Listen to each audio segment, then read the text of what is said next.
Today's episode of the Fan Feed Network podcast is brought to you by Bonnier Jewelry. Week 7 of the NFL is almost all the way in the books. Games are going on right now.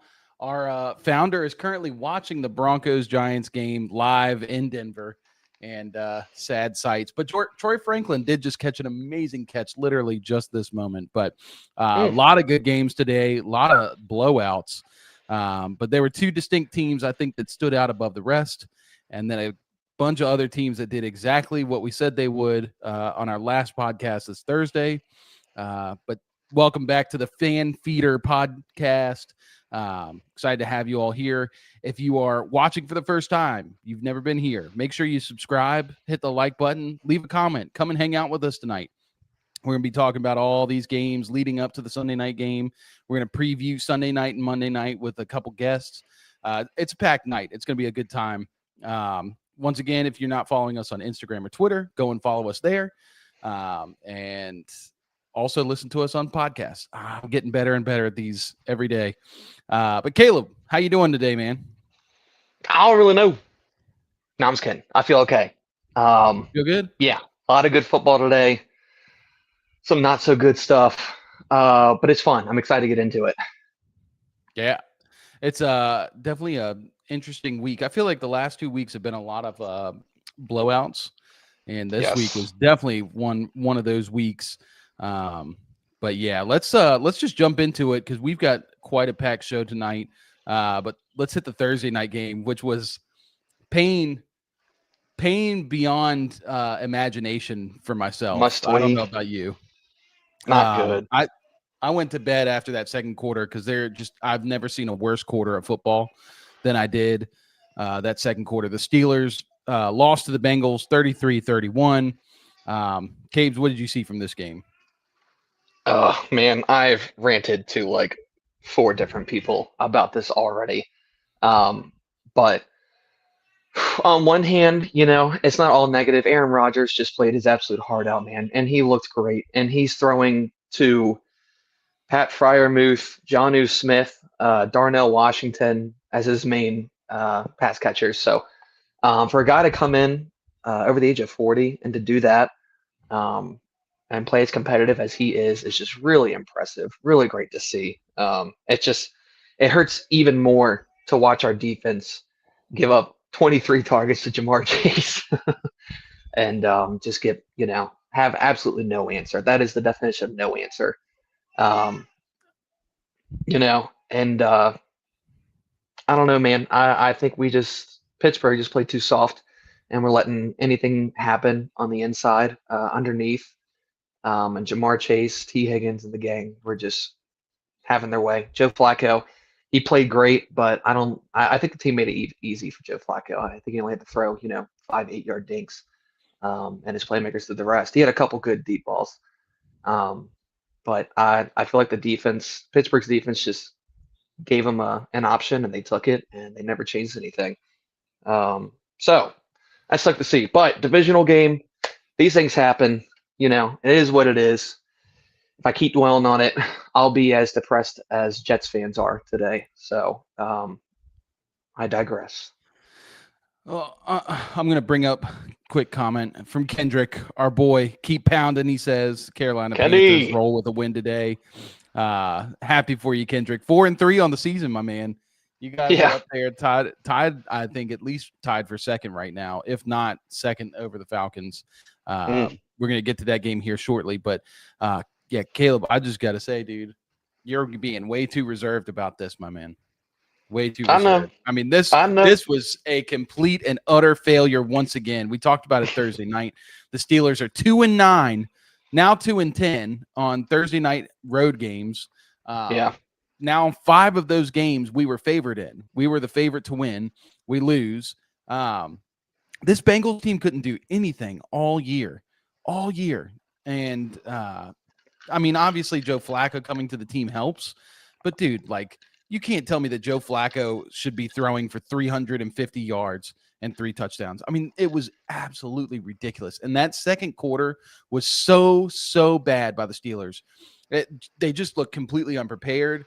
Mike Tomlin does the same things over and over and over again on defense. He never changes anything. Everybody's talking about it. Tom Brady's talked about it. Julian Edelman's talked about it, how they loved playing the Steelers because they always did the same thing. And now here we are again to the Bengals, who we were talking about, had Zach Taylor on the hot seat. Offense couldn't do anything. Jamar Chase had 16 catches in this one. And Chase Brown hadn't been able to do anything all year. He gets 111 yards on I don't know how many carries. What was it, 11 carries? Yeah, 11 carries on 108 for 108 yards. I mean, he just got absolutely gashed. It's just inexcusable. And to me, this was the first game. I finally said, you know what? I think I'm ready for life without Tomlin. I think I'm ready to move on. I know that's crazy to say because Mike Tomlin is, a legend in coaching, and I love him as a person, as a motivator.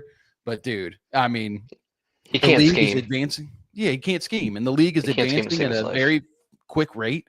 They got, all these young guys who know how to scheme up a good defense, good offense, and we're just getting left in the dust trying to play this old school bully ball. It's just not going to work. So, no, this is nothing on Rodgers. Rodgers balled out. Balled out, but he really did.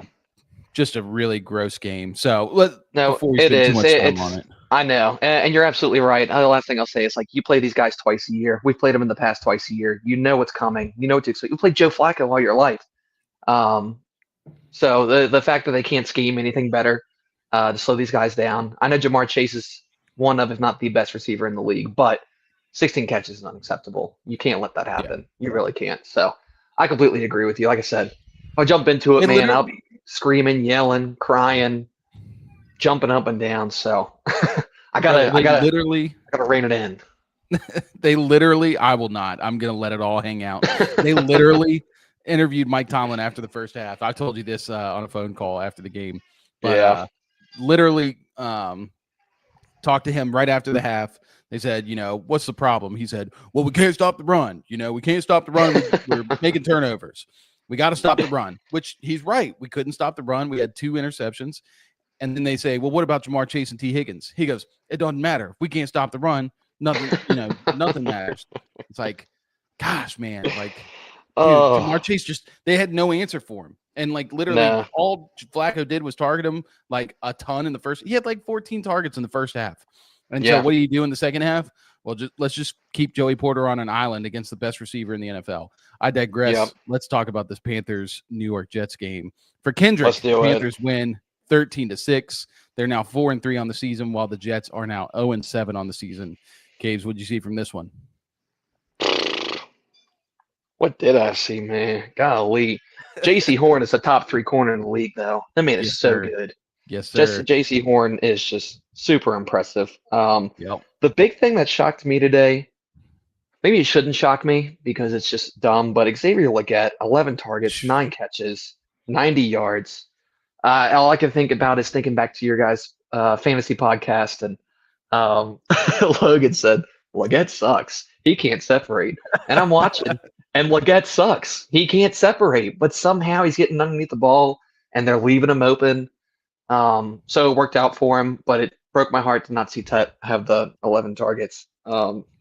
So quick shout out to Derpy in here. He says this doesn't cure my Steelers loss depression. Just talking about it makes it worse. And man, we just got to talk. Yeah. We do got to talk about it. We got to get it out. Just let it out. Let it out. Let it out.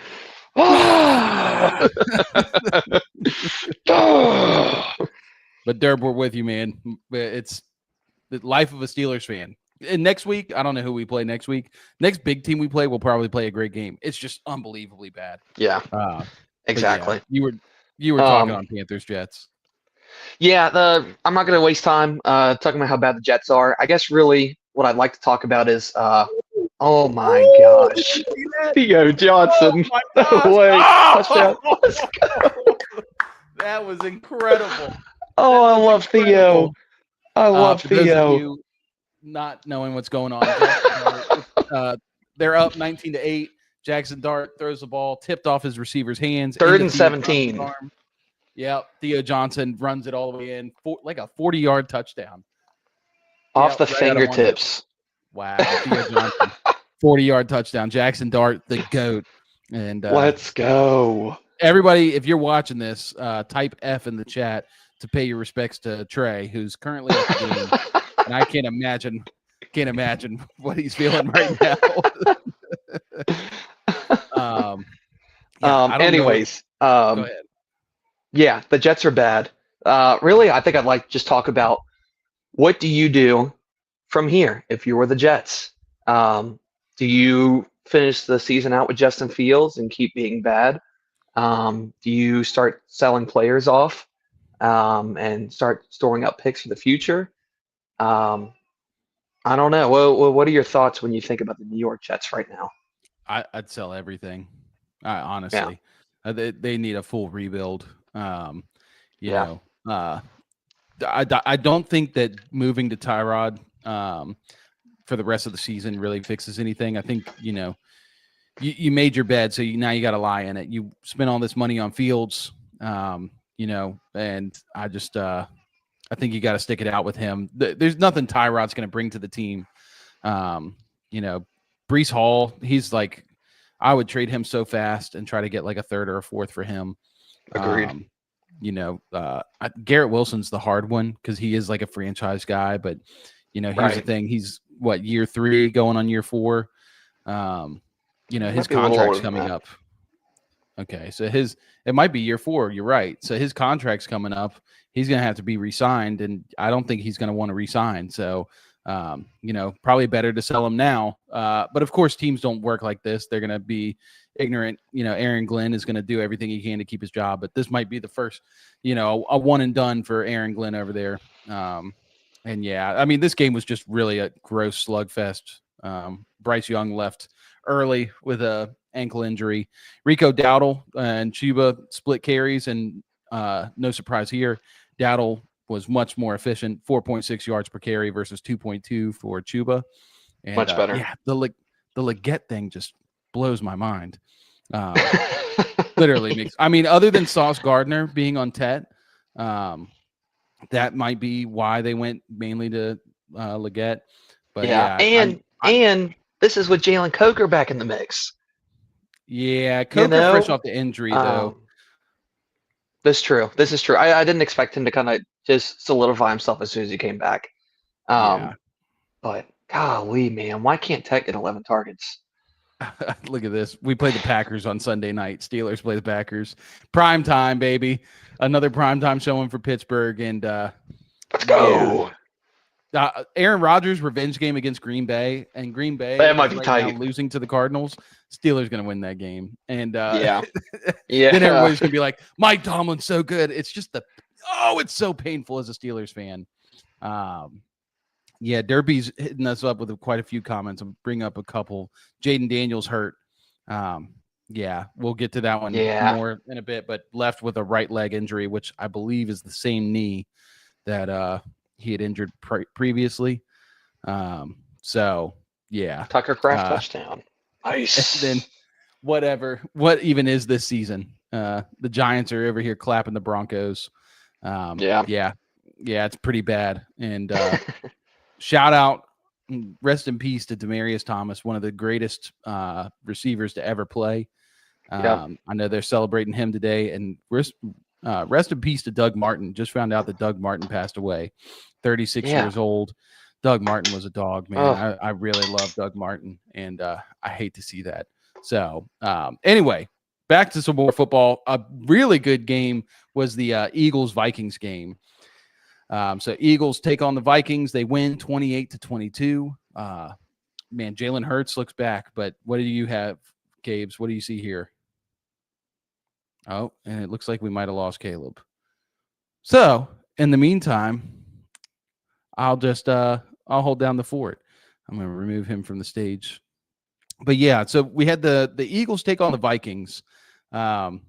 Really good game. Hurts puts up 326 yards passing and 3 touchdowns. Just incredible. Absolutely incredible. 330 yards. That's got to be his highest yardage count in the last 2 years. Saquon still can't get it done on the ground, and this is against a poor Vikings defense against the run. They're really good against the pass and poor against the run. So welcome back. Sorry about that. You're good. Yeah, I was just talking about how the Jalen Hurts lit it up. 326 yards, 3 touchdowns. Devonta Smith had 9 catches, 183 yards and a touchdown. And even A.J. Brown got to eat today. 4 catches, 121 yards, 2 touchdowns.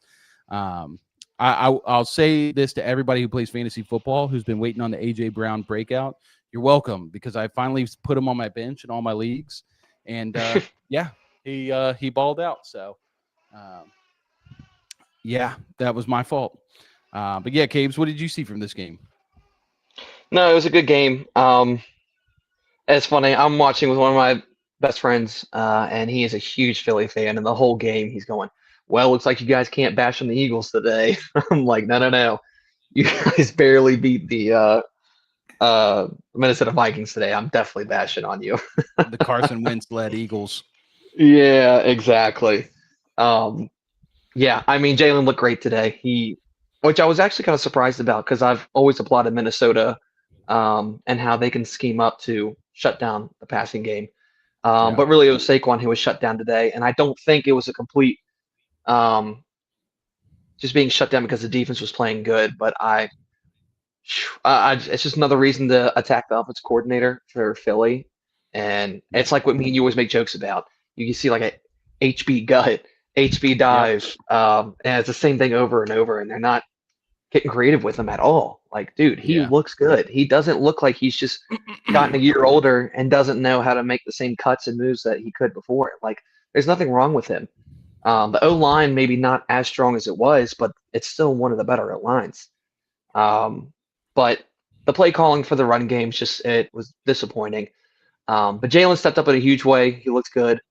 When dead pods that, how about them Cowboys? Deron Bland pick 6.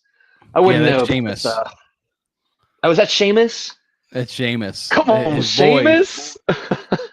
Well, I mean, you got to pick 6, but you had to take out Jaden Daniels in order to do it, Seamus. I mean, that's just dirty football. So, actually, I don't know. Did that just happen? My TV went out, so I just got it back on. I didn't see that.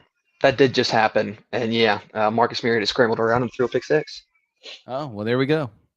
Yeah, Gabe's, and just continuing on this Vikings-Eagles game. I mean, the Eagles, obviously, it was a way too close of a game. The defense for the Eagles has just not been the same as last year. And this was the first game where the offense looked pretty good, especially Jalen Hurts. He got his get back. Last week, he missed Devonta Smith wide open, like 40 yards down the field for a short touchdown, and you overthrew him. This week, he put it right on the money. And good for Hurts, man. And this is just always how Hurts is. You know, he's pretty inaccurate as a QB, but there are games he can turn it on and he can play really well. And he played really well in this one. And if you notice, it wasn't the usual, underneath passes that we keep on seeing. It's just irritating us all. It was actually pushing the ball down the field. Like Dallas Goedert hasn't gone a game with under double-digit targets until today. I know that's probably a little exaggerative, but today, Dallas Goedert, I'm not trying to knock Dallas Goedert. He's a solid tight end, but he's not better than Devonta Smith and A.J. Brown. Right. And today, he had 3 targets, 3 catches, and then the rest of the targets went to Devonta and A.J. Brown. And this is the product you get, man. You use your best players, you score points, and big plays happen. I mean, this is what you want to see. So this is definitely a very good showing for the Eagles, and I actually didn't completely hate watching them today. Very good. Same. I hated watching A.J. Brown just ball out on my bench. That's what I hated. That hurts. I will say shout out to Jordan Addison. 9 catches, 128 yards on 12 targets. He balled out. He played really, really well. All right, we'll go to a real stinker here. The Chiefs versus the Raiders. And I think it's official. Rashee Rice is back. And Patrick Mahomes is certainly back. Probably the favorite for the MVP voting, I would say right now. But what did you see from this one? Boo, Baker. Boo. I mean, it's funny because everyone cries, and I think I was one of those people maybe a week or two ago about Chiefs need a run game. Chiefs need a run game. They don't. They don't need a run game. And I know it's the Raiders, But Mahomes is so good, man. He's so good. Give him time and the playmakers, everyone being back in the receiving core, and he's going to make things happen. Yep. So love seeing that. But the big one, Brashard Smith. I know a lot of garbage time, but Yep. man, he was in there and he looked like the best back. Yeah. He definitely looked like the best back out of all of them. Pacheco's got a hard run, very aggressive and physical. You need that from time to time, but I think if you put more time and attention to Brashard Smith, I think it can really pay off. Um, Yeah. but Yeah. Raiders, well, I don't even know. Well, there's nothing to say. I mean, Geno Smith was just abysmal. 10 of 16 for 67 yards. Only took Yeah, one sack. But they just literally couldn't get a first down. They couldn't move the ball, couldn't get a first down. Still, Trey Tucker is the number one target on this team. They need Brock Bowers so freaking bad. It's not even funny. And again, it baffles me that they, like 2 weeks ago, they used Ashton Genty in the pass game quite a lot. I think they threw the ball like 5 or 6 times, and he was great on it. It helped them move the ball down the field. This week, one target for 13 yeah, yards at that. yep, I mean, that's a good target. 6 carries for 21 yards. So you're telling me that you're giving your number one pick 7 touches in this game against the Chiefs? It just, I mean, fire them off into the sun. And I mean, Trey and I on the Thursday night pod, we went through every team's problem. If you haven't seen that, go back and watch that. Every NFL team's problems, and we saved 5 teams, the worst 5, for a miniature roast session. We went in on the Raiders, and I mean, it's literally just they thought they could compete this year. Pete Carroll comes in. They thought that, I mean, I don't know why they bring in Pete Carroll, because he's old and he's not really going to rebuild for the long term. I mean, he's looking to compete. So they go get Geno, and Geno's just bad now. I mean, and that sucks. I mean, nobody's going to know Geno was bad. I thought Geno was pretty good last year. But yeah, I mean, he's just terrible, and the offense is terrible. The defense can't do anything. It's just the bad team all the way around. Only bright spots are Ashton Genty, Max Crosby, and Brock Bowers. But on the Chiefs part, yeah, Mahomes and Rashee. I mean, Rashee obviously just eats on those underneath, little PPR scam for fantasy football. 10 targets, 7 catches, 42 yards, 2 touchdowns. But yeah, my favorite part of this game, like you brought up, Brashard Smith, baby. 5 catches for 42 yards, 14 sick. carries, which obviously came in garbage time. He wasn't very effective on his carries, and I never really expected him to be a great running back in that sense. But he's your pass catching back. He's your Jerick McKinnon. This is what we've been talking about for a while. The Chiefs needed, and good to see him finally use him like that. So Absolutely. all right, let's go to another game. Patriots Titans.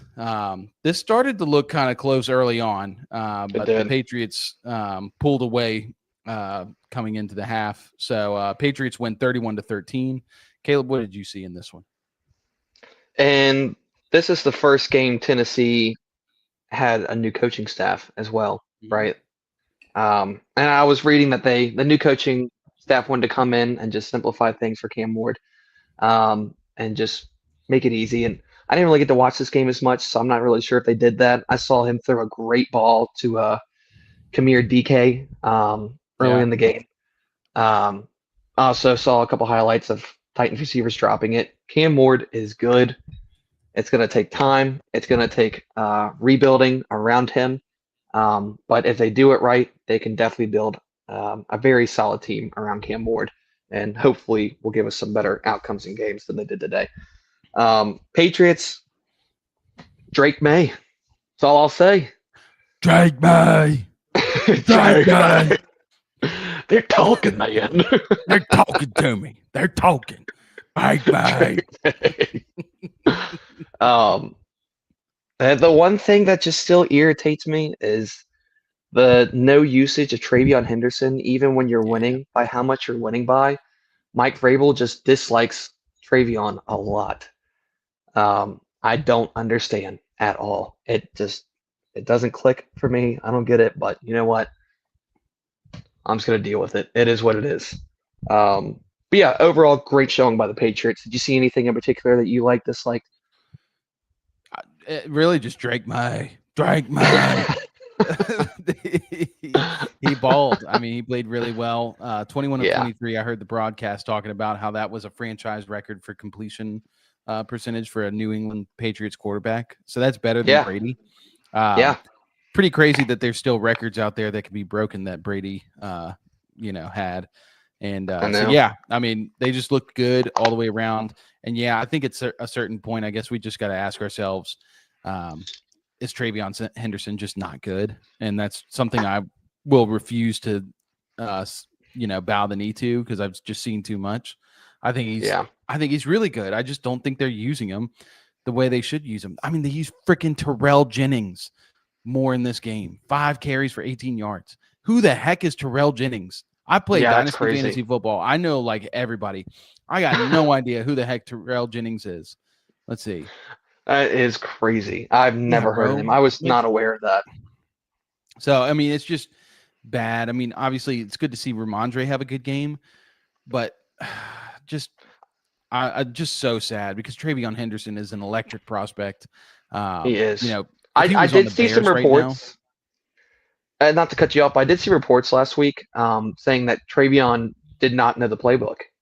I don't know if you saw that or if that's really a thing, but apparently he still hasn't gotten the playbook down. what's I the think Mike playbook for Vrabel said that. Travion, dog? HB gut, HB belly. It's just the same freaking thing over and over again. That's a good point. I am gonna crash out. Like, what does he need to know? What does he need to know? No, it's Like, true. you're not It's giving him the not much ball. to it. Like, I just don't understand. So yeah, forgive me. It's so frustrating. He doesn't know the playbook. What, all you do is HB gut, dude. No, it's absolutely Ah, true. Mike Vrabel's being carried by Drake May right now. I used to really like Mike Vrabel, but some of his he's being decisions. And it's carried not just hard. Travion. It's not just Travion. I'm not just saying it because I'm hurt by the Travion non-usage, but just some of the decision making is just hurting my little soul. Yeah, nah, not good. Yeah, on the Titans though, it's like we said, the team is just really bad. Bad Yeah, roster. They did not set Cam Ward up to succeed this year. Surrounded him with a bunch of late round rookie receivers, and a oft injured Calvin Ridley. The offensive line is poor. It just, I don't know what they expected to happen, and the offense is very like not creative, very bland, and he's just sent out to the wolves. It just sucks to see. A team. This is what I hate about these terrible teams getting these early draft picks to draft these rookies because they just yeah. ruin their career early on. But I digress. We'll move on to another stinker. Cleveland Browns take on the Miami Dolphins, and Cleveland ended up winning 31-6.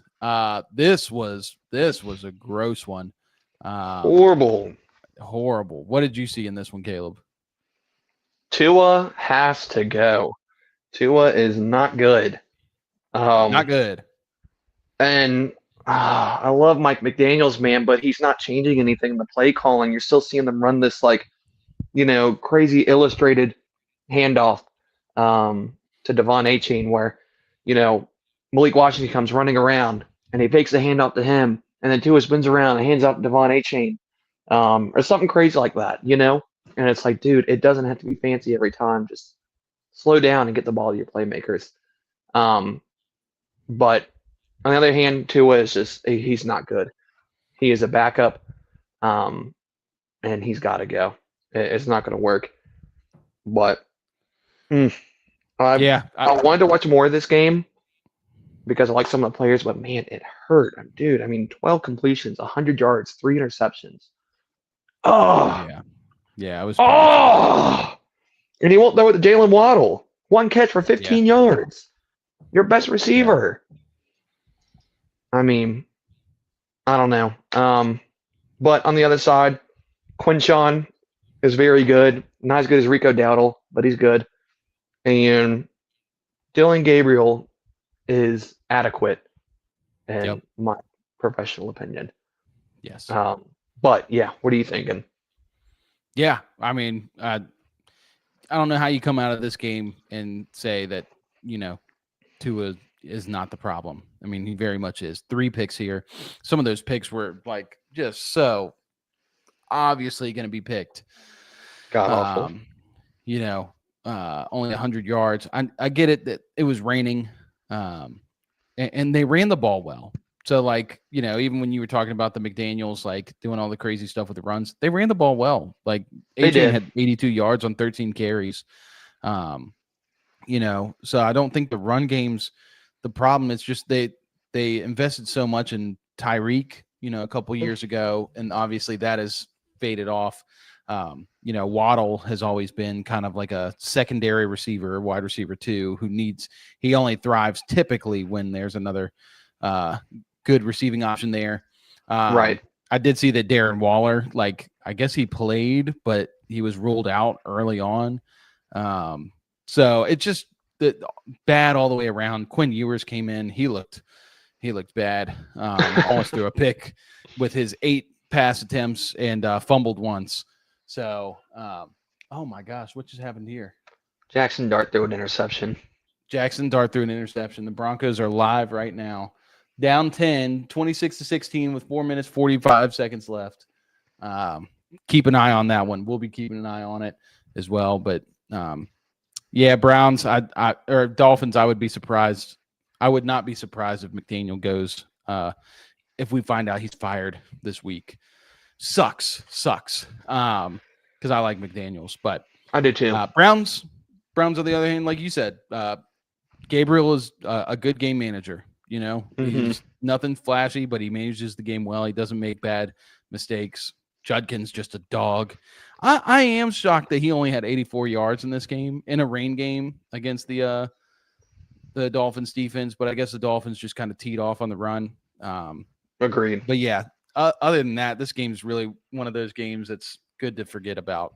Let's talk Saints and Bears. So Bears take on the Saints. Bears win 26-14. What did you see in this one? A lot of mistakes on both sides. Spencer Rattler had 3 interceptions, which correct me if I'm wrong, but I don't think he usually turns the ball over or hasn't had that habit so far this year. But then from the plays I saw, like Caleb Williams was like dropping snaps. Like it was at least 3 or 4 that I saw. Yeah. It was kind of ugly. But I guess the shining star, Chris Olave, had a great game. 2 touchdowns, 98 yards, 5 catches. He's the great receiver that we know he is. And it would be very fun to see him get traded to a competing team. But Caleb Williams makes some great plays. I think he's still learning. I'm excited for the Bears. I don't think they're doing anything serious this year, but they are doing some exciting things. I think they're headed in the right direction. Kyle Monangai was the leading running back today. Wow. No. DeAndre Swift. Oh, no, he wasn't. I'm so sorry. Yep. Monangai had a great game, 13 carries, 81 yards, but Swift was definitely that guy, 124 yards and a touchdown. Yeah, it always happens. Yeah, go ahead. Sorry, I was going to say it always happens. Like you listen to these analytics and these fantasy guys, and like Kyle Monangai was the number 1 guy. Stay away from him. He's not good. And I'm not saying he's really good, but I think he might be a decent piece for the Bears, especially if they don't add anything to the running back room. But yeah, not a lot of takeaways from this one. Yeah. No, just like you said, ugly game for the Bears. Caleb Williams had probably his worst game of the season. 15 of 26 for 172 yards and a pick. Just looked kind of a mess out there. I saw him, scramble out a couple times, and he throws those heaters. When he rolls out and throws like on the run, he throws it like 10 times faster than when he's like standing still in the pocket. I know. It's really he quite freaking ridiculous. Hums those things in when he's on the run.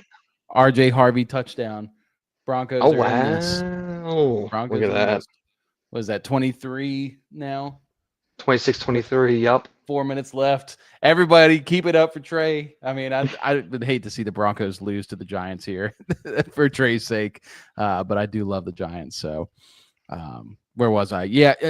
The thing that bothers the crap out of me here, and it goes back to this rookie talk. Obviously, we love rookies on this show, but Luther, dude, every time Luther is in the game, he's making 20-yard receptions across the middle, wide open, and then makes plays after. Why is he not playing? Why is he not in more? Why in the world are we still doing this Olamide Zacchaeus thing?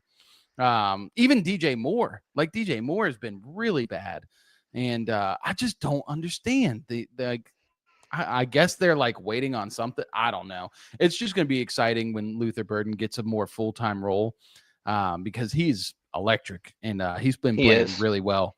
It's interesting because they bring him in a lot on offense when they need run blockers. So that's a good sign that they trust him in the run game to block. But yeah, on the Saints side, nothing really there. Just Rattler, probably like you said, he hasn't really made a whole lot of mistakes leading up to this. And then this was the first game where he had 3 picks. Olave, man, Olave's so good. 5 catches, 98 yards, 2 tutties. I love it. And I think you said it last week. And I know we've been pretty hard on some of the lower end teams like the Jets and the other guys, but I don't consider the Saints a part of that group of teams. I think they are a couple pieces away from being a very competitive team. Yep. Yeah, we talked about it last week, so I won't say it again. But there's some exciting things to look out for there. The one thing I did notice with Caleb Williams, though, is a lot of times he had a guy open underneath, and then he wanted to hold the ball longer and look for the bigger play downfield. And I think that is going to hurt Luther and Colston and Kmet. Because I think a lot of their routes were the underneath routes. And he's kind of going through, all his guys and skipping over the guy underneath because he wants the downfield play. Jonathan Taylor. I know. Jonathan Taylor's so good. Chargers might get iced. That stinks. But I'm really hoping that Caleb Williams can mature a little bit and realize it's okay to, take the underneath play to get you a little closer to that first down line. Instead of wanting the big play every time. That was his biggest problem last year. Always had his eyes straight downfield. Didn't want to take the underneath plays or the easy gimme ones, and that's what Ben Johnson's been trying to do. And I guess this game it just kind of was a afterthought for Caleb. And that's where Luther can absolutely just flourish and eat. Man, is the run after the catch. Underneath and taking off from there. Oh, that's what we want. That's what we want to see. Same with Colston. I think Colston's a very viable option for Caleb. And he's just got to get everyone involved and stop skipping them over him because they're not 20 yards down the field. Exactly. But what do you have next? So next, it's the last game that's already been finished. Was the London game. So Rams take on the Jags in London. 35-7 is the final score. Rams just demolish them. What'd you see in this one, Caleb? These London games, dude. Golly, it just looks like everybody comes out just slow, fat, and unhappy. Luckily for the Rams, Matt Stafford wasn't one of those people because he looked great today, even without his number one guy, Puka. He had no problems at all, but the Jaguars, man, Trevor Lawrence was inaccurate. He wasn't seeing the field very well. I guess the bright point was Travis Hunter breakout game? Question mark. Looks Let's great. Go, baby. Oh my gosh, T. Hunter and potentially in store a bigger role. Brian Thomas unfortunately was hurt. Don't know how long he's going to be out for. But maybe this will cause Travis to step up and start doing some bigger things. But I loved it, dude. The Rams were on the goal line like 3 times and didn't give Kyron the ball once. We're just floating it up to Devontae or someone else. I was tilted. It was just funny. It was just funny. And I had to start Matt Stafford in like 3 leagues this week because I had QBs that were downgraded out last minute. Right. It was great. But yeah, these London games are just brutal to watch. They're brutal. Yeah, not fun. We left England for a reason. Why are we going back? That's just, yeah, right. You know, come on, man. Exactly. America. Yeah, I was just gonna anything you want to tack in? Yeah, I was just gonna say that this one of my preseason hot takes was that Travis Hunter would end up alphaing Brian Thomas Jr. And obviously a lot of things have happened to get us to this point, but Brian Thomas, man, he's got so many drops on the season. I think he has like the most ever in one season so far. And these are like wide open passes where he's just dropping them over the middle. He's like terrified to get hit over the middle. And I wasn't concerned about it early on. I'm still like not concerned about the catching portion. I mean, I think he's good. I think he's just in his head right now. He'll get out of it. But dude, seeing Travis Hunter play this well is just very, very encouraging. Played predominantly on offense. Didn't really do anything on defense. Actually had some good pass breakups on defense. You see down the sideline, Devontae. Oh, really? I didn't see that breakup. He was hype. Yeah, it was cool to see. Travis was playing his buns off today. On both sides. So good stuff. 14 targets and 8 catches. Finally, that commercial with Trevor Lawrence and Travis Hunter is coming to fruition. They look like best friends out on the field, but only when they're down by 28 points in London. On the Rams side, just good to see them come out. We talked about how they typically try to play down to their opponent, and it's just leaves them exposed to losing these close games or losing games to bad teams. They played well, and I shout out Terrence Ferguson, 31-yard touchdown catch today. Sweet. Hasn't really done much. And one of my favorites, Kanata Mumfield, he did get one touchdown. It was his only catch of the day for 5 yards. But Kanata, that guy is actually a good receiver, and I think it'll take some time for him, but he's going to make some noise in this league. That's pretty much all I had on the Rams Jags, unless you had anything else. No. With what they're working for, I think the Rams are very good at just taking at what the other team gives them, and making big things happen. So good stuff to the Rams. So we'll bring up this Commanders Cowboys game right now. That seems like the one that's most out of hand at this point. The rest of the games are very close, except for the Colts Chargers one. All these games are still going on. Oh my gosh, Marvin Mims catches it. Oh no, the Giants are down bad, bro. Oh no, Trey is probably losing his mind right now. Oh, shout out Trey, man. I can only imagine. I wish we could get him on the stream right now. That'd be hilarious. That service. Yeah, get him in real quick. I know it's deafening loud there right now, but man, they're balling. I know he is so excited, and we will. I will Nix not was hear dead. the end of this. When we come back on the podcast next Thursday, you will not hear the end of how this experience. But like I said, let's talk about this Cowboys Commanders game. Cowboys, it's 12 minutes left in the fourth quarter, but Cowboys are up 44-22. Cowboys just putting the beat down on them right now. And Dak once again continuing this MVP style season, 248 yards, 3 touchdowns, 20 of 29. And I've seen him throwing to George Pickens. Have you seen him throwing to George Pickens today? Golly. Yeah. I think you guys had the call out in the fantasy podcast the other night, but for people who were worried about CD coming back, having George Pickens, I don't think it's a problem. Maybe not blowing up for the huge games he was having, but I think he proved to have a connection with Dak, and Dak knows he can trust him now. That was a great move picking up George Pickens for a 3rd round pick, and it still pisses me off. I think we were just talking about it. Steelers are stupid. But it just compliments the Dallas offense so much. Dallas offense is lethal and very effective between Javonte, CD, George Pickens, and Dak is just playing incredible right now. He really is. I got to give it to him. He's playing incredible right now. On the other side, Jaden Daniels gets hurt, but is also working with the 3rd, 4th, 5th string receivers. So free Jaden. Stinks to see. Yeah, it's just painful, man. Jaden's had a rough year this year. Obviously struggling with having that knee injury. So like this isn't just he's bad, like sophomore slump. I mean, he's injured.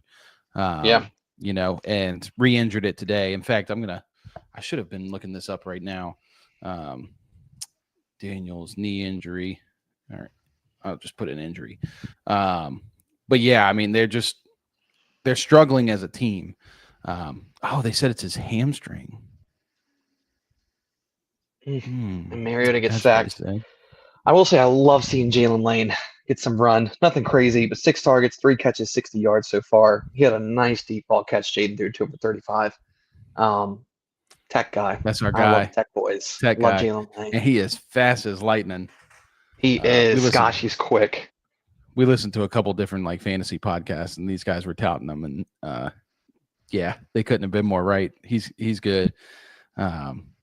But yeah, and even Bill's struggling right now. The whole offense is just struggling a lot. And one of my I don't know if I said this on the podcast, but one of my other takes was, remembering Cliff Kingsbury when he was the OC with Kyler Murray over in Arizona. And Kyler Murray's first year was electric. I mean, it was awesome. It was so good. He was boosted up to like quarterback 1, overall. Tucker Kraft. So yeah, and then his second season with Kyler, just not nearly as good. It was like teams figured out what they were doing on the offense, and it seems like maybe that's something going on here. But yeah, I just on the Cowboys, man, the offense is just incredible. Javonte, 107 yards today and a touchdown, 16 carries. Yeah. Both CeeDee Lamb and George Pickens. I mean, this is why I cannot believe the Steelers traded George for a third. Like, if Aaron Rodgers had both DK and George right now, like, I don't know, it hurts. man. That hurts, bro. It'd be a little different. I think Aaron would have loved George. Yeah, it hurts, but Dak is just playing out of his mind, and I am not a big fan of Dak in past years, honestly. I thought he was very overrated, very heavily touted for no reason. But he has proven me wrong this year. I mean, dude is just playing like he has got nothing, holding him back, and it's very impressive. Yeah. Gosh, and the Broncos are in the red zone. Broncos in the red zone right now. Bo Nix and Oh shotgun. my. Bo Nix got the left. score. Oh no. Bo Nix touchdown. That's crazy. No way. Oh no. Where's Trey? All right, Dart. Come on, baby. Come on, J Dart. We need some little Jordan Humphrey right here, dog. We need some little Jordan. I'm saying LJH. LJH. It's okay. We got 2 minutes and a timeout. We're down. This about to be 4. Still just cracks me up. The fact that the Packers and the Broncos are in such close games right now with teams that should not be keeping up with them. God, you shouldn't be proud. Funny. I'm sorry, you shouldn't be. Since we got some time, we're gonna shift over here to this Colts Chargers game, which has just ended. Colts win 38-24. Dominant win. 6-1 now on the season. Top of the AFC. Again, and yeah, Caleb, what did you see on this one? The Colts are real, man. I said it last week, and I think you guys were a little doubtful. And I'm not saying they're going to come in and beat the first team playoffs, but I think they have a very good shot too, depending on who that team is. Daniel Jones is playing out of his mind. Jonathan Taylor is playing out of his mind. And I picked up Alec Pierce last second this morning because Jacoby Myers was out. And he got me a whopping 15 points. Balled out. Love it. The Colts are dominant, dude. The Chargers defense has been pretty hurt, though. So it's not like they had anything crazy. But the Colts are just dominating. They are just tearing people apart. They look good. However, the Chargers are down bad. Them boys hurting to the bone. Them boys bleeding to the bone. Bleeding to the bone. Justin Herbert is doing everything he can to keep things together. 55 attempts today, 37 completions, 420 yards, 3 touchdowns. Do you see who's their leading receiver? Oronde Gadsden was balling. Dude, I was watching right before I got on here. Come on. And so many analytics were saying, don't start Oronde Gadsden. Quentin Johnson is back. He's not going to do it. I'm not going to say that I was heavily doubting, but I don't know. I was still in favor of Arande, but he had a play earlier, dude. Herbert threw a deep to him like 20, 25 yards on the right side, and he looks like a receiver, man. He cuts back, cuts across the entire field, outruns two DBs. Like, this guy is insane. Oh, he is so athletic. Dog. Let's Um, go. Let's go. the Packers are about to score. Lame. Boo. Um, It's okay. More Trey McBride. Bring it. I mean, the question I'm asking is like, was losing Omarion in your run game, is that what was hurting? What's hurting this offense and this team so much? I think it hurts a little bit, but I think the defense is just allowing, obviously today, so many points put up against them, and Chargers keep having to play from behind. But I don't know. What's your take? What are you seeing? It's the offensive line woes once again from the Chargers. Their offensive line, still in shambles. I don't know if Joe Alt played today, but the O-line going down was the big thing. I mean, obviously losing Omarion Hampton was a big deal. He's been playing really well. And Joe Alt did not play today. So that's 100% why. The Colts have a really good defensive line. And, they couldn't get anything going on the run game, the Chargers. Kamani Vidal, the guy who had 124 yards last week, had 9 carries for 20 yards this week. Hassan Haskins, 1 lone carry for 3 yards. It just Chargers are just really struggling on both sides in the trenches. They allow Jonathan Taylor to have 100 yards or 94 yards and 3 touchdowns. 132 all-purpose yards for Jonathan Taylor. Yeah.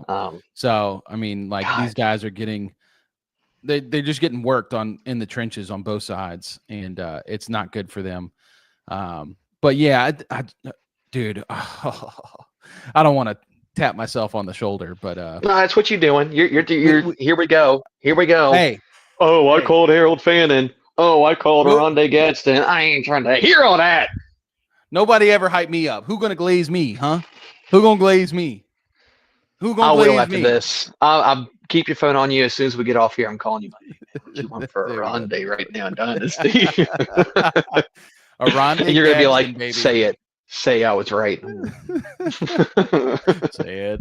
Yeah, say it. We talked about him in the fantasy pod, and I brought him up as a guy to pick up this week. Man, 3rd and 19, Giants can't convert. Now it's 4th and 19. Wan'Dale Robinson being covered by Pat Surtain. 3 guys on Wan'Dale on this play, dude. Look at this. 3 guys. Oh man. Yeah, that's he can't throw to anyone, man. He's got nothing. But so yeah, Arande Gadsden, was a elite receiving weapon in college. Not a very good tight end per se, like blocking wise. But yeah, he's been playing well the last couple games. Nothing huge, but just same story with Fannin. Peripheral numbers. Yeah.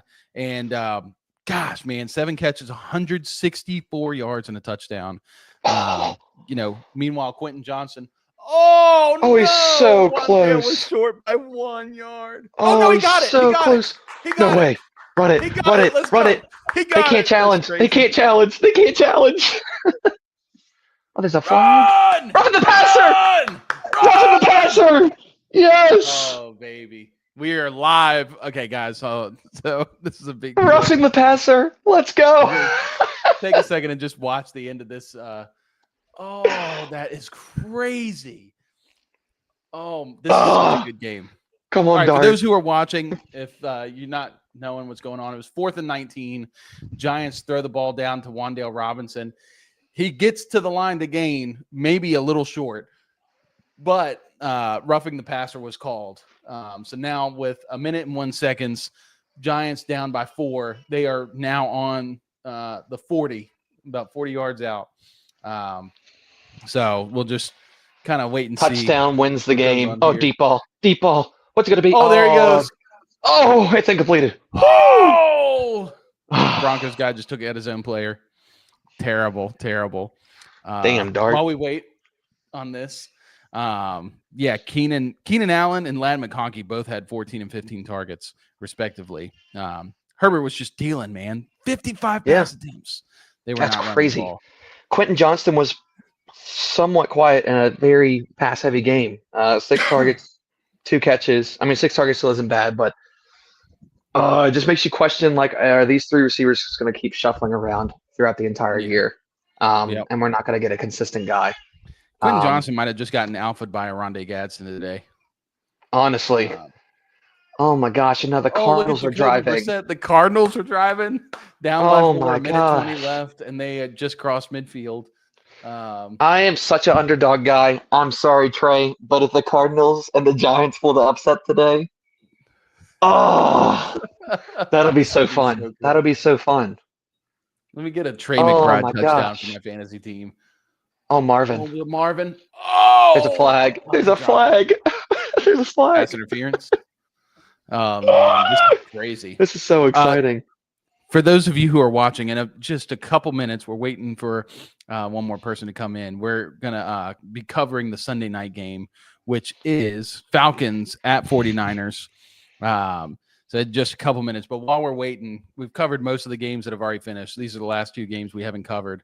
Giants, Broncos, and Packers, Cardinals. Both games under a minute left to play. 1-score game. Losing team is driving. This is what it's all about. This is, as Scott Hansen says, the witching hour, where wins become losses. Yeah. 10 hours of football. And we did get through those games pretty quick. Commercial free. Man. Can I ask you something? Yeah. Do you feel like Red Zone's showing more commercials now? I haven't. I feel like they're sneaking more in. Are they showing commercials? Mm-hmm. Oh, I didn't really notice. They announced it at the beginning of the year. I did see that announcement, but honestly, I haven't really seen any commercials, to be honest with you. Literally after the first week, they were like, we played 45 seconds worth of commercials for all like 8 hours of football on Red Zone. And it was like, okay, like everybody on Twitter is like, yeah, that's nice. Thank you for not like ruining Red Zone. Good dart. But today I saw like, I saw like 4 commercials in the span of like an hour. So I have a feeling it's going downhill very fast. Cardinals might win this game. All right. So it's currently 3rd and 10 for the Giants? LJ. 3rd and 10. Dude, this receiving core is almost as bad as the Titans. Let me remind you. Jacoby's sacked by Micah Parsons. Oh, that stinks. Wow. All right, so 49 seconds in the Giants-Broncos game. Giants have it 3rd and 10 at the 40. J-Dart drops back. The protection's looking good. Scrambles. Oh, my gosh. Chucks it deep. Oh, flag. Oh. Well, if he wasn't throwing to flag, there's a flag. There's a flag. Oh my gosh! No Riley Moss. Riley Moss. Oh, dude, we got to. Oh man. He didn't turn around. No, he turned his head. Oh, he held his arm. Oh, I just whacked my mic. I hope. What's your take? Is this uncatchable? Is this a bad call? No, that's a great call. He I think that's a good call. And grabbed his arm, bro. Come on, it baby. Was close to uncatchable, but he put his hands up. Game-winning touchdown. Come on, baby. Come on. No way. Oh, Jackson Dart. Jacoby. Ooh. Okay. Jacoby just got laid out. Jacoby just takes the grossest hits I've ever seen in my life. I've never seen Jacoby, man. I just forgot he was even in the league. When you think of backup QBs, like who are the top 3 names that come to mind? When you think backup, Flacco. Best backups. That's kind of hard to ask right on the dot. I know it is tough. I mean, I'll tell mine. Okay, it's a little more current though. I'm looking for something like long term, like. Gardner Minshew comes to mind immediately for me. Like, Gardner Minshew, consistent backup. But first on the one. Tyrod Taylor, another one. I feel like he's been a backup on like so many times. I don't think Tyrod's. And Jacoby Brissett. I think Jacoby Brissett. It's all We the can't seem old to. Patriots quarterbacks: Jimmy G, Jacoby Yeah, Brissett, Mac we can. Jones. We can't get rid Jacoby of dropping Jacoby back. Brissett. Oh my Oh my gosh. god. Oh. Okay, 13 seconds left. 4th and 10 for the Cardinals. It is 7:30. First and goal, New York Giants. Still, we are currently waiting on somebody, but I'm going to bring Anthony in. Anthony is going to help us cover the Falcons tonight, so I'm going to bring him in so he can react to this game with us while we wait. Anthony, what's up, bud? Hey guys, What's How going are on, ya? man? I'm good. How are you? We're good. Give us 1 second. Jackson Dart scrambles up the touchdown. middle. Oh, Jackson Dart just scored. Are you watching this Titans Broncos game? Or sorry, Giants Broncos Giants. game? No, I was watching the Cowboys and Commanders. Oh yeah, that was a Cowboys are balling Yeah. right now. The Cardinals game is over. He just Cardinals threw a game's bomb. over. All right, so just to catch Jackson everybody up, Dart.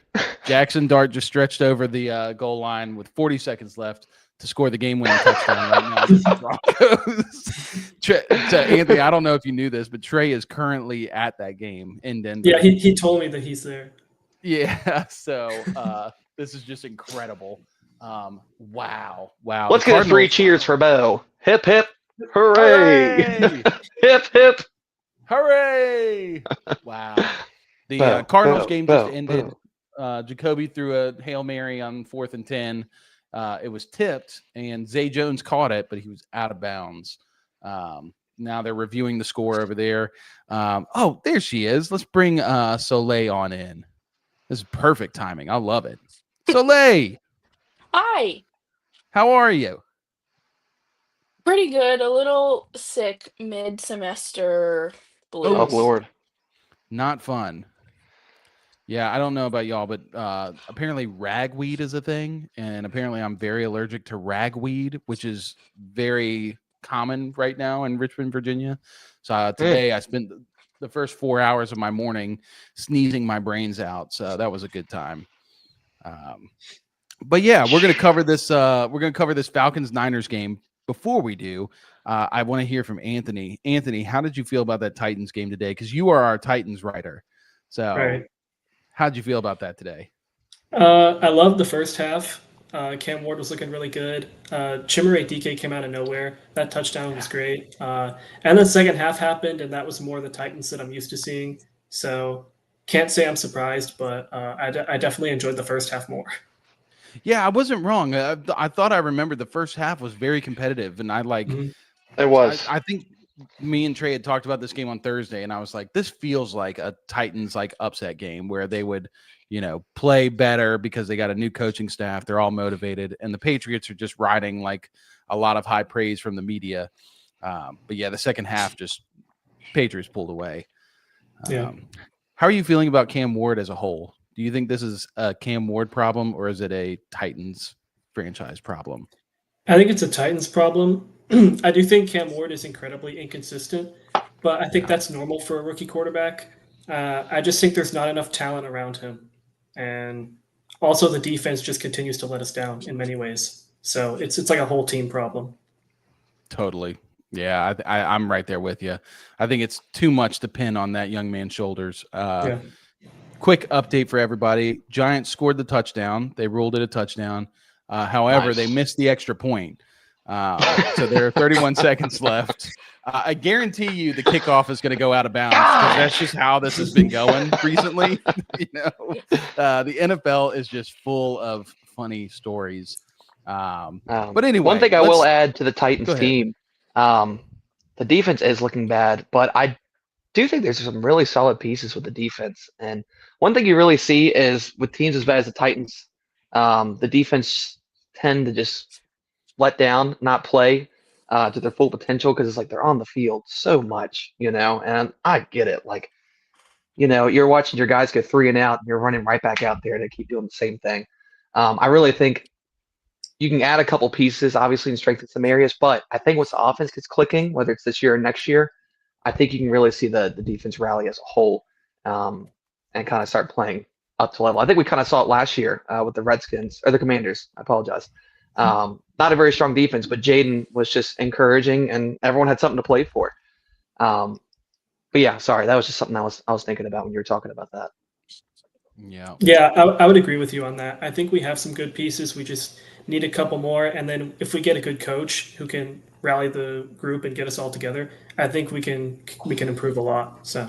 Oh no. Yeah, absolutely. Sorry, I'm watching Bo Nix just storm down the field right now. Yeah, Bo Nix God! just like a 30-yard pass, and he was offsides. Golly, the Giants are fumbling this. I knew this was going to happen. All right, That's a flag. let's talk about this game tonight. So Soleil, I want to start with you. 49ers were looking unstoppable, especially after that Rams game Thursday night 2 weeks ago. But this last week, they struggled mightily against the Bucs. So what would you say is going on with the Niners right now? Why are they so inconsistent? That's quite a broad question considering all the things that are going on, but honestly, I'd say it's just the injury plague. Like, literally, their starting quarterback is out. Like, I don't think they had any of their starting pass catchers. Like, it was actually insane. So I think that's pretty much what's going on. And I know George Kittle is coming back this week, which, like, I had in my notes later on, but I don't know, just the injury plague, I think. I would agree with that. They can't get any consistency as a team. You know, every week they seem to look really good, and then Pearsall's hurt again or somebody's hurt again. And it's just painful. We do have a comment. I just want to bring this up really quick from Soothe Yourself 25. Soothe Yourself. As a Titans fan, I appreciate your articles, Anthony. You handle them with such grace, even with the disappointing game results. So shout out to you, Anthony. You're you're killing it, my man. Thank you. Come on, Anthony. Yes, sir. Absolutely. So tonight, Anthony, like I said, is covering a different team. He's covering the Atlanta Falcons, which aren't too far from you, from what I know. But my question to you is, with the Falcons coming off that huge upset win against the Bills on Monday night, what were you most impressed with the Falcons in this game? Yeah, I think it's twofold. First of all, the defense, just being able to neutralize Josh Allen. I think they picked him off twice. He had under 200 yards passing, and they really made him look like he was not the reigning MVP. So I was just really impressed with the defense. And then on the other side of the ball, Bijan is just ridiculous. And insane. Michael Penix is starting to develop, I think. I think he had 250 yards, and he's really developing a connection with Drake London and Kyle Pitts. And so I think if they get all those offensive weapons working, they're going to be very hard to stop. Yeah, I totally agree. And I will say that Caleb over here is a known Michael Penix hater. Had a whole bold take that Michael Penix was going to get benched for Kirk Cousins. And I don't know. He hadn't watched football since like 2023, I guess. Just kidding. I don't care. Broncos, I'm still standing. Hold on. Broncos kicking. Broncos won the game. Broncos win the game. Good Lord. That was a stressful game. I'm sure Trey is lost 30 years of his life. Did they get down the field in 2 plays? Yeah, 2 plays and a penalty. All right. My God. Now that game's done, we can fully focus on this. So I'm going to ask both of y'all. Sorry for my my ADD. It's strong today. For both of y'all, I'm going to ask the offensive and defensive game plan for your team tonight. So what does your team need to do on both sides of the ball to win in this game? And I'll start with you, Soleil. I mean, on the offense side of the ball, I'd say establish the run game early. That's what has been working because Christian McCaffrey's literally been the only player healthy. So that would be probably the key on the offensive side of the ball. And then defensively, I think just kind of getting some pressure, putting Michael Penix in some uncomfortable situations because their offense has been rolling, kind of making them a little uncomfortable, I guess. Yeah, 100%. What about you, Anthony? What is the Falcons' game plan for tonight? Yeah, I think defensively, it's got to be kind of similar. It's got to be making Mac Jones uncomfortable. I think the Falcons have a really good pass rush, and they've also got a great secondary. Guys like Xavier Watts have been making plays. So I think if they can just make the pass game as neutralized as they did against Josh Allen, then that's And offensively, just feed Bijan. Just give him the ball. Yeah. Obviously, Penix is passing the ball well. Drake London's been good, but I think just feed Bijan. And Tyler Algier is actually a pretty decent backup running back, so give him a few carries as well. Give Bijan a rest, but I think run the ball. For fantasy purposes, don't give it to Algier. Yeah, we have Kendrick in the comments right now in our fan feed league. Kendrick is currently going head to head against my wife in the fantasy league, and he needs Bijan to have a horrible game. I'm not sure what a horrible game is, and I'm not sure I ever want to be on the end of hoping he has a horrible game. Last week, I was in a fantasy game, and Bijan was my last player in, and I needed like 20 points, and I was like, Bijan can do it, but that's kind of scary. Like anything can happen. The Bills could like shut him down. And of course he put up like 40. So that was great. Beautiful. It's a nice game plan when all you have to do is feed, your best players. I think that's a great game plan. So now we're going to fast forward to keys to victory and final score predictions. This will probably be a little similar to game, to your game plan, but what needs to happen for your team to win, and then what would be your final score predictions. I'm actually going to start with Caleb, then we'll go to Anthony, then we'll go to Soleil, and then I'll wrap it up. So Caleb, what do you think are the keys to victory tonight? Let's see. I would like to double down on my take with Michael Penix. He's not good. I think he's good at getting the ball to Bijan and Drake. And they're so good that you don't have to be super good to get it to them. Everyone's going to call me crazy because he continues to have big games, and Drake and Bijan continue to just tear up defenses. But that's what Drake is so good at. He is so good at attacking zone defenses and finding the soft spots and getting open. I know casual watchers at home are like, what are you doing? It's just Drake London. Double down on him, cover him. But they've been running Drake in the slot. They've been running him on the outside. He does a lot of pre-snap motion. And he's just great at getting open, and it's nothing flashy, but he can attack zones. So San Fran, I really think Kyle Shanahan's going to have a good plan to kind of double down and make it harder for Drake to get open. And it's going to force Penix to kind of feed other guys. And I'm just not sure that is going to be sufficeable winning the game, feeding it to Kyle Pitts and Darnell Mooney and Ray McLeod. I think Darnell's playing sufficeable, you say? Yeah, sufficeable, I said you say? it. I did. But yeah, on the other side of things, I think 49ers are looking a little better. I think they're getting some guys back tonight with George Kittle. Jawan Jennings should be 100%. You guys can correct me if I'm wrong. So I think as far as it goes for them is not forcing things, just slowing down, getting McCaffrey going, getting Jawan going, getting George Kittle going. Not having to try to force it downfield every play, but just, taking it out brick by brick. All that being said, I think the 49ers are going to have a good game plan for the Falcons tonight. They're going to win this one. And the score is going to be 23-17.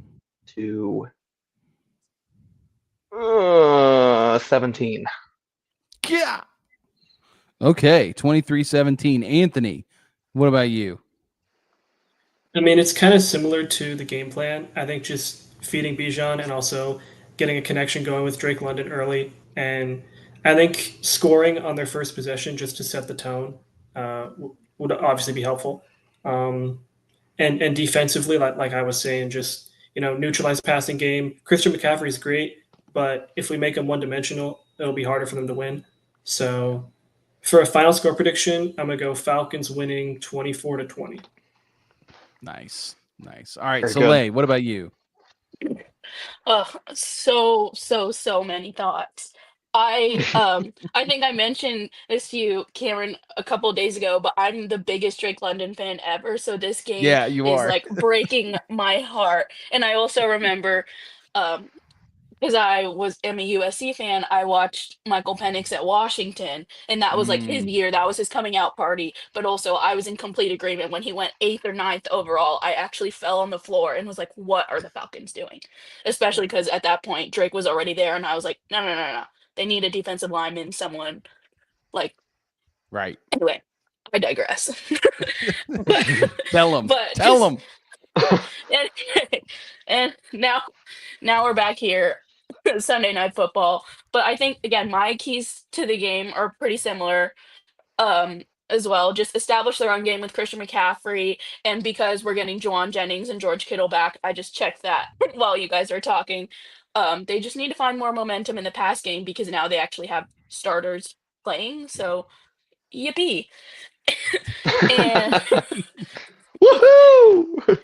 and you guys both talked about how Drake London and Bijan Robinson have basically been carrying the offense. So obviously for the Niners to find a way to stop them despite not having, again, most of their starters would be the key to the game on the defensive side of the ball. And as much as I would love to pick the 49ers, I just feel like this is going to be the straw that breaks the camel's back. So I got Falcons 23, 49ers 20. And I know the line is like, I think Falcons -1.5. So I think Yeah. Vegas is calling it a tight game. Yeah, totally agree. Totally agree. All right. So yeah, keys to victory. Falcons just have to stay consistent. They are very inconsistent so far this year. Sometimes the offense is clicking on all cylinders, and then other times it's just abysmal to watch. Got to feed Bijan, and especially against a banged up 49ers defense. Fred Warner out for the year. That's a big one. I think they can take full advantage of the injuries on that defensive side, and Bijan can have a big game. And then, just, protecting the ball. But don't underestimate the 49ers. 49ers getting their weapons back. George Kittle, Juwan Jennings. McCaffrey's been playing great. And they're starting Mac Jones tonight, so you never know what game you're getting out of Mac Jones. He did have a bad game last week, so maybe it flip-flops this week. He has a good game. But I'm going to lean Falcons in this one. Falcons, the most surprising thing to me about the Falcons is how good their defense has been. They're like the number one pass defense right now in the league, and I may be wrong on that, but they're one of the best pass defenses in the league. Yeah. I think the Falcons are a really good team, and if the offense can be consistent, they're going to win a lot of games and probably fight to win that division against Tampa Bay. So I'm going to go Falcons here, and I'm going to say it's final score. I'm going to say 28 to 25 Falcons, but it's a close one, nail biter. So cool. Guys, thank you both so much for being on. Good luck tonight. Hope you all enjoy the games. Thank you so much for having me. Yeah, Thank you. absolutely. We'll see you. Great to meet you guys. Well. All right. They dipped.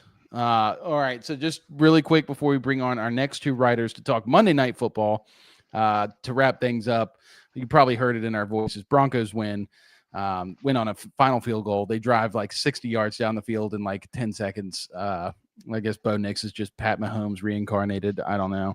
And then Packers beat the Cardinals 27-23. We will cover both of those games right after this one. We have the Buccaneers taking on the Lions tomorrow night with a big game. So we're going to bring on Davis and Steph. What's going on, guys? Hey, how are you? Doing good. How are y'all feeling? Good. Pretty good. Nervous about Monday night, but pretty good. Yes. That's a big game. Big game for both of y'all's teams. Davis, you've been on before. Steph, this is your first time. Woo woo. Let's go. Yeah. You feeling excited? Yeah. Yes. That's Cool. one way. Yeah. One way to say it. It's Yes. okay. We're all friends here. We're going to be all Okay. right. So let's start with this. So Davis, I want to start talking about the Bucs. So right now, the Bucs, I'd say, are like the hottest team in football, despite all the injuries to all their key players. But do you think they can maintain this momentum they've got right now? I think they absolutely can. And even though it's a little dark after last week, the week before, I can see a light at the end of the tunnel with Mike Evans hopefully returning. Same with Emeka Egbuka. The wide receiver game could be back on top. And even without them, like last week, we saw Tej Johnson come out, get a touchdown, help secure a win. Like, I think even with these three still on field, even without Chris Godwin, and Baker Mayfield is still going to be able to rely on these guys, they're going to have such a strong passing offense, hopefully still coming into this game. Yeah. Yeah. Do you think Baker's going to win MVP? I hope so. I really hope so. I mean, Let's he's had a go! phenomenal performance this year. Like one of the greatest games I've ever seen. Like so many high pressure situations. He just finds his way out. Yeah. Yeah, I love Baker. I've always loved Baker. I cannot believe that we have like video evidence of him playing defensive lineman on the Rams. It's just wild. Yeah. So, all right, cool. So now, Steph, I'm going to turn to you and talk about your Lions. So the Lions have poured it on to their lower tier opponents this year, scoring like 52 and 40 something and 30 something.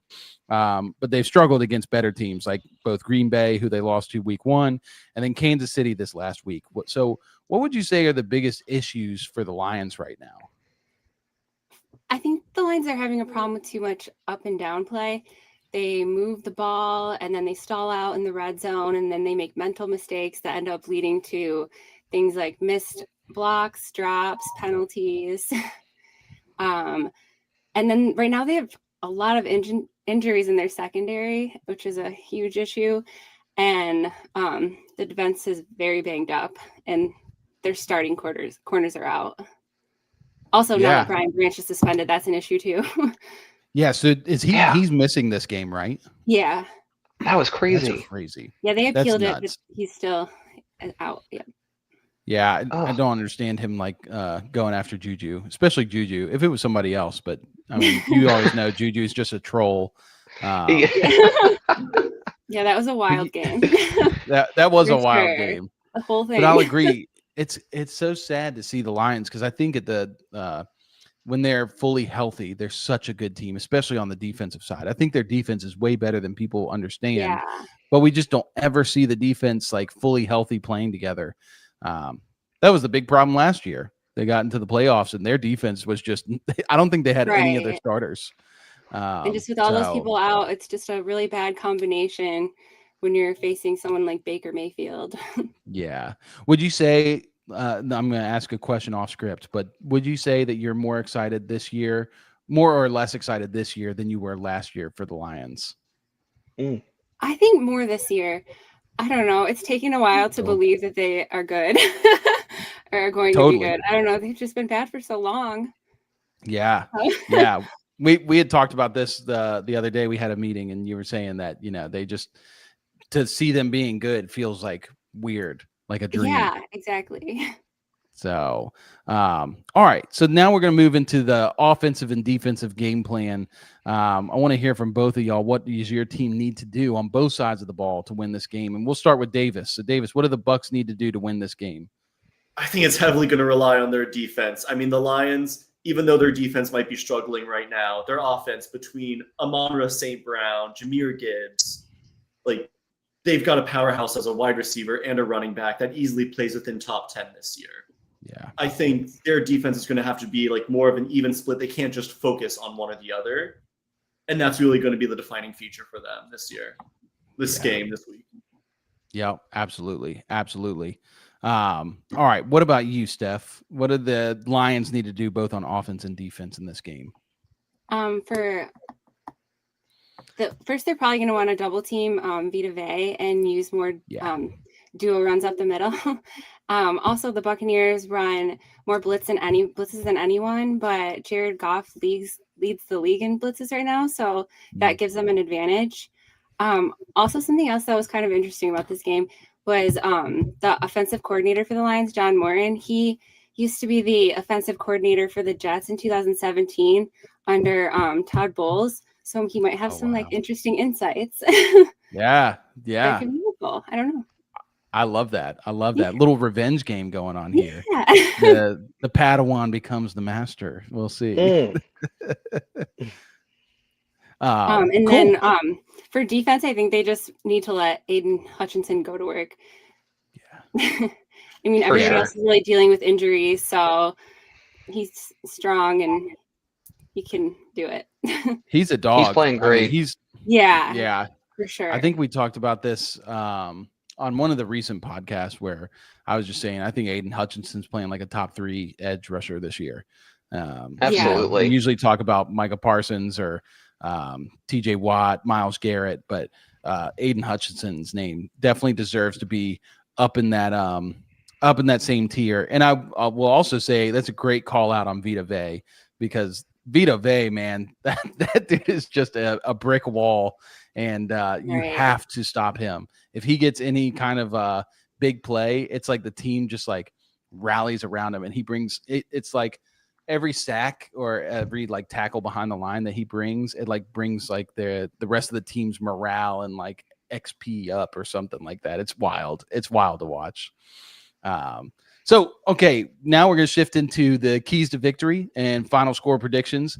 Once again, I'm going to start with Caleb. We'll go to Davis, then we'll go to Steph, and then we'll come back around to me. So, Caleb, what are the keys to victory to tomorrow night and final score prediction? When I first think about it, honestly, you can say, the defense needs to stop this, the defense over here needs to stop that. These are two of the best offenses in the league, if not the best ones. And I'm not going to say it's impossible, but I think it's going to be very tough to say there's one game plan you can do to stop Jared Goff, Amon-Ra, Jahmyr Gibbs, Sam Laporta. I just don't think there is just one scheme that stops everything. So I think really what you can hope for is to be big on the big plays, meaning every third down, lock in, shut them down, stop the deep play.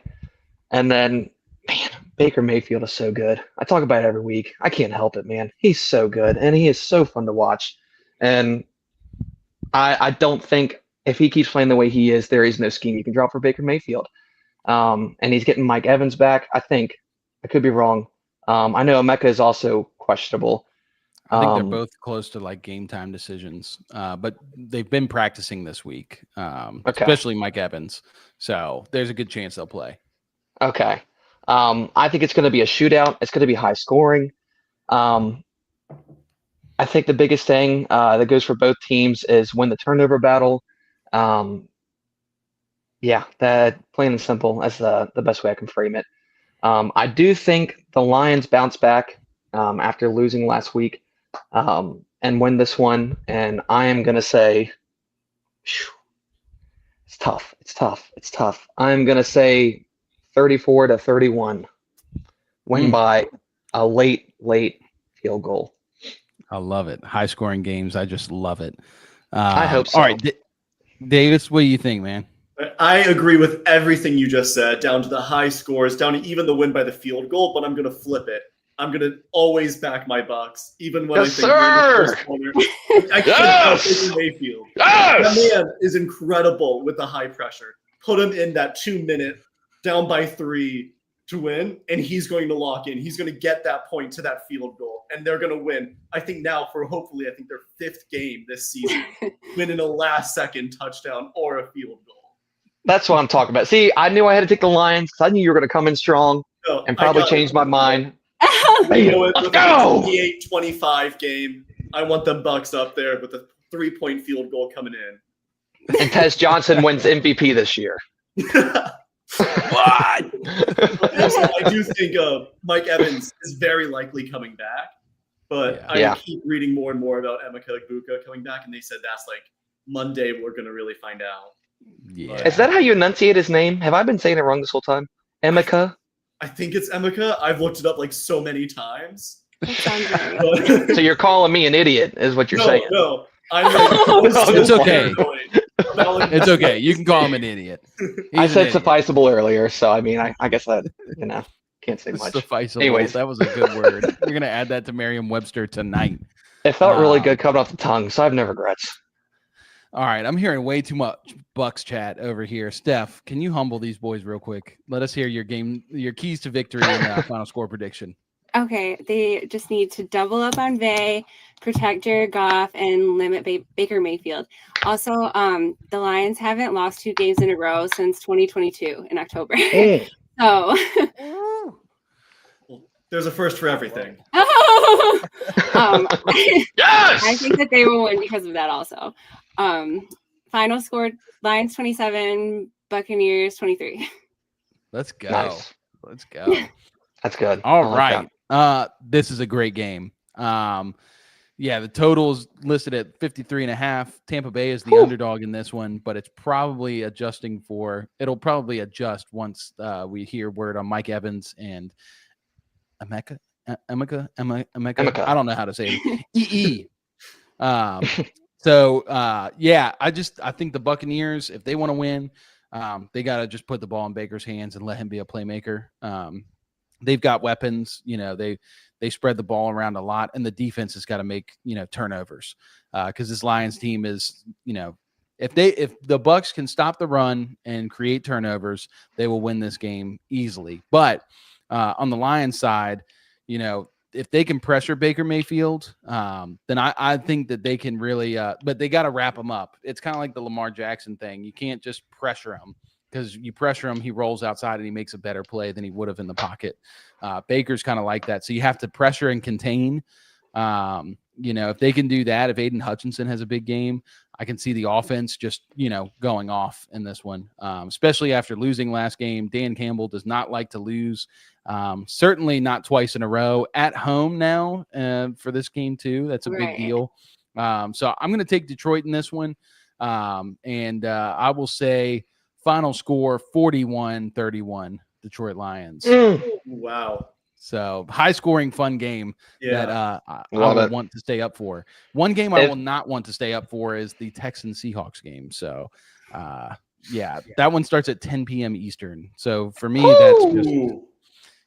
that's just not good. Not good. But cool, guys. Thank you both so much for coming on. You both did a great job. Enjoy the game tomorrow night. Thank you. Thank you. Thank you, guys. Right, Good to meet see you. Later. Good luck. Bye. Oh, I'm bad at this. Okay, I think I got him. Nice. All Is right. that the most exciting game this week, in your opinion? Lions and Bucs? Probably. Dude, that Giants Broncos game was so fun. That was very fun. We'll incredible. Talk on that really quick. Obviously, we already saw the final score. We talked about it. Let's take a look at the box score. Look under the hood. See what happened. Jackson Dart, 15 of 33. But for 283 yards and 3 touchdowns, he completed 15 passes and almost threw for 300 yards. I think it's his highest passing game since taking over. And the tight ends were eaten. Looks like Arthur Smith over there. Daniel Bellinger, 88 yards. Theo Johnson, 66 yards. Both of them with a touchdown. Scatterboo! 3 catches, 34 yards at a touchdown. 16 carries, 60 yards. Come on now. Tyron Tracy even showed up to this game. They played a great game. The defense gave up on them, and it's the secondary. Secondary is Swiss cheese. The defensive front line is incredible, but the secondary is just atrocious. I couldn't have been more wrong on RJ Harvey. I'm continually reminded of friends of mine that listen to the pods, like, man, dude, in the offseason, Cam and Trey were saying, go get Bo Nix, go get Evan Ingram. Make sure you get RJ Harvey, not J.K. Dobbins. I'm like, yeah, I know. I'm only human here. It's true, man. I'm only human hair.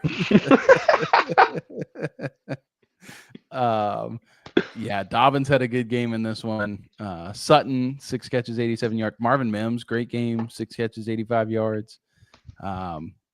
Not probably a whole lot to talk about. Broncos just got to stop playing these close games, man. Like they do. They really do. They are too good.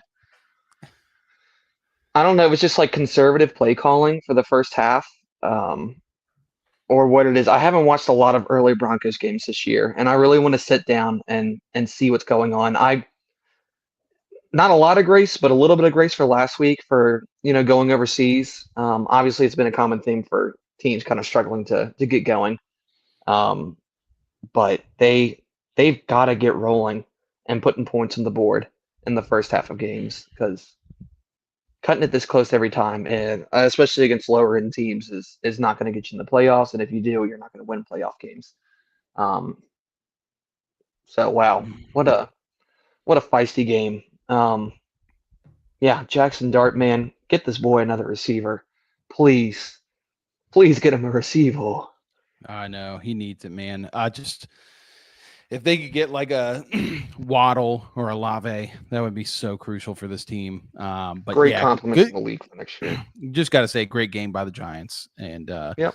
unfortunately, that Jackson Dart interception means a lot more for this game. If he doesn't throw that interception, I don't know. I don't know if the Broncos come back. Agreed. But we'll talk quickly. Packers, Cardinals. Packers end up winning 27-23. That game went down to the wire. Did you see anything in this one, Cabes? Yeah, I did. The Packers are doo-doo. Doo-doo. D-O-O-D-O-O. Doo-doo. And the Packers and the Eagles are two teams we've been pretty hard on. But we gave the Eagles their flowers today. So it's not like we just have a vendetta against these teams. I don't like them, but I will give props when props is due. And there is no props to be found when you are having this close of a game against Jacoby Brissett and the Arizona Cardinals. I don't care. If you are the team you say you are and Jordan Love is the quarterback that everyone says he is, this shouldn't be the outcome. And this defense has shut down so many other teams, better teams throughout the year. And it's not like the Cardinals went crazy, but they put up 23 points on them. This is the team that just lost to the Titans in a very dramatic fashion. So I'm down on the Packers. I don't know what they need to do, because if I say what I think they need to do, I think people will hate me and call me a knucklehead. True. Knucklehead. But they don't have a receiving core, and even if they did, I don't think it would matter much, because Jordan Love is a subpar quarterback. And like I said, I will give props when props is due. I've never liked Dak, but he is playing lights out this year, and he looks great. And until Jordan Love can rise to the occasion and take the game into his hands, I'm down the Packers. I don't like it. But the only last thing I'll say is McBride is not allergic to scoring touchdowns. He's just allergic to Kyler Murray. It's Anyways. a Kyler Murray problem. Yeah, 100%. 100%, dude. Kyler Murray, man. This game just tells me that Kyler Murray is not it. Jacoby Brissett comes in, hasn't played in a couple years.